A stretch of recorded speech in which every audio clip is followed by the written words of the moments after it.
All right, men, welcome to today's episode of Strong Men, Strong Marriages, the look of love from your wife, how to get it back. So, yeah, if it's been a while since your wife really looked at you with that loving look, adoring look, like she is so excited to be with you and happy to be with you. We're going to talk about how to get that back today and also kind of how you lost that over time. So my name is Mike Frazier, MD. I'm a psychiatrist and marriage coach. I help high-achieving Christian men have more intimate marriages. So some wins from guys in the program this week. My program, Strong Men, Strong Marriages, the guys enroll in when they want to apply the stuff from the podcast and really change their habits. So guys are having deep, meaningful conversations. They're going on fun date nights with their wives, enjoying that time, getting that look of love and laughter and fun back. Guys are improving their relationships with their kids. When you learn how relationships work, okay, things just go a lot better with all your relationships with your kids, coworkers, friends, all of that. Guys are doing home renovation projects together. There's something really cool about working on some kind of project together, painting, building, even cooking a meal. That teamwork element just helps build relationships in powerful ways.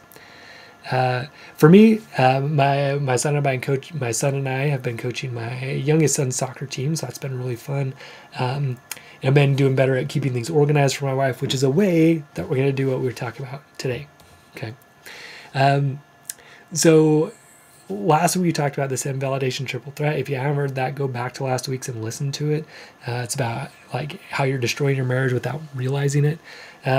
So this is from the book, This Is How Your Marriage Ends by Matthew Frey. Definitely grateful for that book. So we're going to go through this example. So your wife put the toilet seat down. Your wife asks you to put the toilet seat down so she doesn't fall into it at night. My wife has asked me this. And then you say something like, well, you should just put this toilet seat down instead. Okay, so this is invalidation number one, which is telling her she's wrong to think that way. So you're wrong to think I should do it, you should do it, right? So then maybe your wife says something like, either directly or indirectly, so saying so she doesn't fall in is saying I don't feel safe when you leave that up, right? Because I'm worried I'm going to fall into the toilet, maybe hurt myself, right? So basically she's saying to you, I don't feel safe when you don't put the seat down, okay? So then you or I might say something like, well, that's dumb, right? You make yourself safe by changing your thinking or just put the seat down yourself, right? So telling her she's wrong to think the way she is, telling her she's wrong to feel the way she is, okay? And then maybe she even says something later to you like, hey, look, it just hurts my feelings. You won't take a second to put the seat down, right? In other words, it's hurtful, okay? And then you say something like, well, it shouldn't hurt you. That shouldn't hurt your feelings. That's dumb. That's something small. I'm not doing anything big to hurt you. This little thing should not hurt you. You need to think and feel differently, and this should not be hurting you. Okay. So this is invalidation 3, which is I'm hurting you while telling you it shouldn't hurt. So it's like kicking her in the stomach, and she's like, ow, that hurts. And you're like, well, it shouldn't hurt you. I'm not kicking you that hard, right? And you just keep kicking her. Okay, eventually she gets tired of that. She doesn't want to be kicked anymore. We talked last week how that it forms like a callus, so maybe she sticks around, she keeps getting kicked over and over. But then, she's withdrawn. She doesn't share with you. She doesn't really feel safe with you. Definitely she's not looking at you with a look of love if you're constantly telling her she's wrong how she thinks, she's wrong how she feels. And Now the thing that's tough, and this is why guys don't realize it, is it can seem like you're just trying to help her. You're so you may not say, well, you should just put it down. Maybe you're just well, hey, maybe we should both be responsible here, and you can be in charge of putting the seat down if you want, and I'll leave it up if I want. Maybe that's a win-win, right? But really, it's this invalidation triple threat, and really, it's you telling her she should think and feel differently. This shouldn't bother you, and maybe she kind of agrees. Yeah, well, maybe he's right. Maybe it shouldn't bother me. But now she's withdrawn, right? And now she doesn't feel as connected or safe with you. Okay, and when this happens enough, eventually she gets tired of it and wants separation or divorce, or she's just burying it because of the kids, and once they leave the house, then she's finally going to file for divorce, right? So again, these conversations, they happen over and over every day. Your wife, so I'll just use again from my marriage, she's like, hey, the chickens look a little sick, can you look into that, right? So, hey, this is something important to me, could you help me with it? So I could say something like, well, you should do it, or yeah, they're just chickens, who cares, right? They're not going to live that long anyway. Basically telling her she's, she's wrong to think that way. She's wrong to feel that way. It shouldn't be important to her. And so it's not going to be important to me either. So basically I'm just like slowly telling her, you're not important to me. You're not important to me. What you want, I don't care. It's not important to me, right? That's what's going on. So just slowly, slowly, slowly, like each one of these conversations, she feels a little less seen. She feels a little less safe. She feels a little less soothed. Okay, she feels a little less connected each time. Then she starts feeling a little less loving towards you, right? Man, this guy, all he does is tell me I'm wrong about everything. And maybe, again, she went along with it for a while, and now she's kind of waking up. So a lot of the guys I work with, they've been married 15, 20, sometimes even 30, 40 years. Yeah, they're like, man, things were okay, and now they're not. So it's because of this, right? Their wife just gets tired of this over time. Okay. So maybe she's more irritated, or maybe she's more resigned and withdrawn, right? So here's what I need you to understand. What you're really saying each time you leave the toilet seat up is, you don't matter to me, okay? And I don't care enough about you to take half a second to put the toilet seat down. That's really what you're communicating to her. So if you're saying that to her over and over, is it surprising that she doesn't have like a look of love towards you? Again, you're probably not conscious of this, right? You're probably not consciously saying this. You're like, no, like I think it's good. I think we should both, take our own responsibility. But no, like in this thing, you're just slowly showing her she's not important to you. Okay. So yeah, how many times can she see that and hear that, and like before she loses that look of love, with you telling her, oh, you shouldn't think that way, you shouldn't feel that way. Don't get frustrated, right? I was on a call with my group today, and the guy caught it himself. He's like, yeah, she says she's frustrated, and a lot of times I'll just tell her, well, you don't need to be frustrated about that. Again, like it seems like you're helping them, but really what you're doing is saying you're kind of stupid for thinking that way and feeling that way. And yeah. And then what they also don't see is that they are hurting their wives by doing that, by not being there with them, by not listening, by not maybe acknowledging, hey, like maybe someone thinks about this differently, and maybe that's not necessarily wrong, right? Instead of trying to be right all the time, trying to understand the people around us and make what's important to them important to us, just to show them they're important to us and we care, okay? So yeah, how many times does she need to hear, like, you don't matter to me enough to put the toilet seat down? Like, how many times does that need to happen before she starts getting withdrawn, before she gets angry, before she starts asking to go to counseling, before she asks you to read a book about marriage, what about before she starts getting interested in someone else who does care enough to put the toilet seat down, okay? Or how many times does she have to hear that before she asks for a separation or divorce? Like, how many times does she have to really get that message, I don't care and you're wrong, and I'm hurting you and you shouldn't be hurt, right, before she wants to pull away? And again, like they don't have to be these big things. And usually the conversation just goes something like that. Hey, can you put the toilet seat down? Oh, well, hey, like you should probably put that down. If you're worried about it, why don't you put it down? And it just kind of ends there, okay? Instead of blowing up into something. But all of these things have happened. You invalidate her thoughts, you invalidate her feelings, and you've told her basically you're right, she's wrong, and she shouldn't feel hurt by you telling her over and over you're right and she's wrong. Okay. So yeah, it just builds up, man. It's like little paper cuts over time that eventually just doesn't want to be cut anymore. Or the straw that breaks the camel's back, right? You're putting these straws. And eventually there's one that's like, that's too much. I can't do it anymore. Or like a grain of sand that tips the scale, right? You're pouring sand, she's kind of balancing, do I love him? Do I love him not, right? And you just keep pouring on that, like, love him not one. And eventually there's like that one grain, right? That one day you leave the toilet seat up and she's done, right? You're like, oh, that's so stupid, that's petty. But it's not, right? It's something insidious, and it's you just telling her so many times what she thinks is important, what she feels is important, it's wrong, and she shouldn't be hurt by you telling her that it's wrong, right? Kicking her over and over again, telling her it shouldn't hurt, right? Yeah, eventually it's enough. Enough's enough. Like a flywheel, if you're a fan of Good to Great, the book, it talks about the idea of the flywheel. Like you push it, one little push, one little push, one little push, and eventually it just like catches momentum, just goes on its own.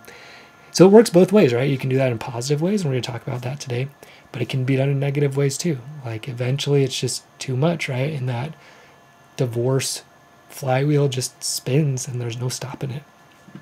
That does happen. So how do you get the look of love back? Okay. So number one, stop telling your wife that little things should not bother her. Stop telling her she's wrong to think or feel that way.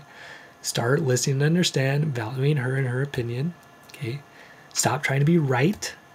Start trying to be with your wife and care about her. Be with her in emotions, those kind of things. So that builds the foundation of trust. So we talked about that some last week. And for like really detailed way to do that, come into the program. Let's do it.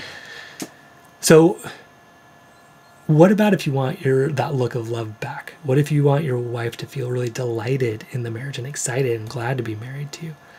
Start doing those little things for her. Okay? That's it. Right? Put the seat down. Clean the dish. Right?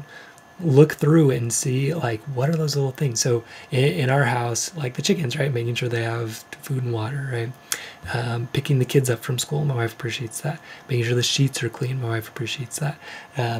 Keeping things organized has been like a big pain point, actually. So that's something I'm focusing on right now. Of this area where there's pens and pencils, it's always getting disorganized. I'm going to just keep an eye on that every day and just make sure it looks good. Why? Because it's important to her, so I'm just making it important to me. I really don't care if it's that organized. I don't use it, right? It doesn't matter to me that much. But it matters to her, and so it can matter to me, right? And this is when you start transitioning into that look of love, that delight, where she's like, okay, yeah, maybe he doesn't agree that it's a big deal, but he knows it's a big deal to me. And so I can trust him, right? I can count on him. I can know he cares. Okay. And then, so in your mind, you might be saying, well, why can't you just look at all the other stuff I'm doing? Like I pay for all the bills, I do all this, I go to work, right? You can keep going that direction, but I'm telling you where it leads is disconnection and heartbreak and eventually separation and divorce. So if you want that, keep telling her she's wrong and tell me I'm wrong and all of that. If you want a great connection, switch it up, right? And make those little things important to you. Okay. Now, the trick is going back to the early episodes of this podcast, right? And we talk about a lot the mosquito cycle. So what you don't want to be doing is like, oh, I heard a good tip from Dr. Mike today. I should, just do those little things. Like, my wife, it does bug her to organize things. So I'm going to go organize that. I'm just going to like wait for her to see and hope she like gives me a big hug and kiss from that. Okay. She's going to be able to pick that up too. Now, is that a little better than not doing it at all? Kind of yes, kind of no. Like they're both bad. They're both problematic. They're both going to lead to disconnection, and because really they're both.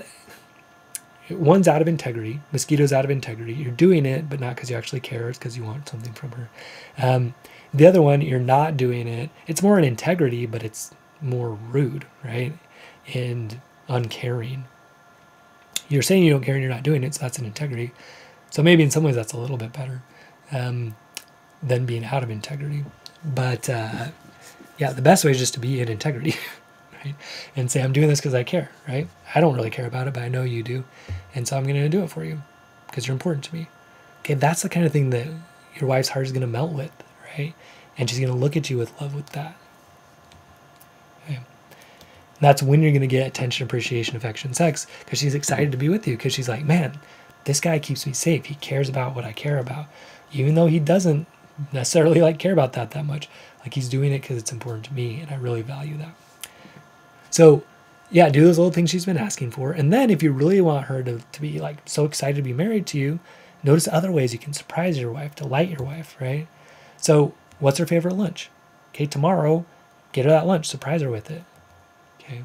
Has she not seen a friend in a long time? Find a way to connect them together. There's her birthday coming up.